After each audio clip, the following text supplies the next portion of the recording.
ষড়যন্ত্র চালিয়ে যাচ্ছে।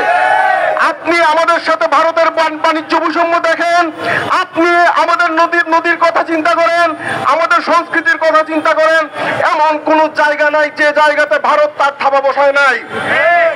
আজকে যখন আমরা ভারতের এই আধিপত্য মুক্ত হতে চাই, আমরা যখন সারা বাংলাদেশে বাংলাদেশ পন্থীরা আজকে যেভাবে জেগে উঠেছে, সেই জাগরণ দেখে ভারত স্পষ্ট ভয় পাচ্ছে।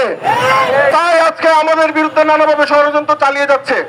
ভারত এখানে দেখাতে চাচ্ছে যে বাংলাদেশে সাম্প্রদায়িক সংঘাত হচ্ছে, এখানে তারা দেখাতে চাচ্ছে যে হিন্দু মুসলমানের লড়াই হচ্ছে।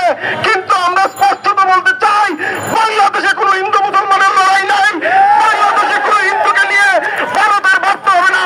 বাংলাদেশের হিন্দু আমাদের হিন্দু, বাংলাদেশের মুসলমান আমাদের মুসলমান, বাংলাদেশের আদিবাসীরা আমাদের আদিবাসী। আমাদের কোনো বিষয়ে ভারতের নাক গলানোর কোনো প্রয়োজন নাই। আমাদের মানুষকে আমরা দেখব, আমাদের বাংলাদেশ আমরা গড়ে তুলব।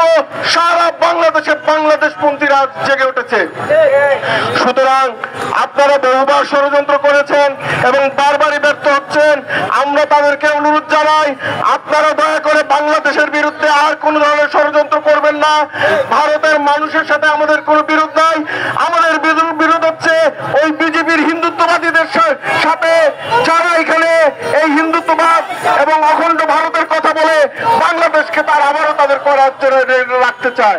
আপনার দাসীকে আমরা বাংলাদেশ থেকে বিতাড়িত করতে পেরেছি, আপনাকে দক্ষিণ এশিয়া থেকে আরো ওই দিল্লিকে বিতাড়িত করতে আমাদের বেশি সময় লাগবে না, মনে রাখবেন।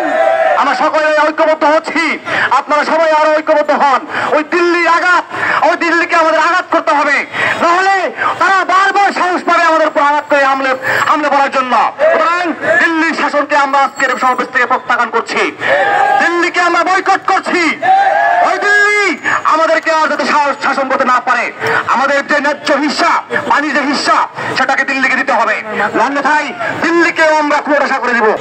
দিল্লির যে আগ্রাসন, সেই আগ্রাসন রুখে দিতে 24-এই আমরা দাঁড়িয়েছি। 24-এই 2000 মানুষ রক্ত দিয়েছে, 24-এ আমাদের 30,000 ভাই বোন পঙ্গুত্ব বরণ করেছে। এরপর দিল্লির আধিপত্যবাদ, দিল্লির শাসনের প্রশ্নই আসে না বাংলাদেশে। বাংলাদেশিরাই নির্ধারণ করবে কিভাবে বাংলাদেশ চলবে।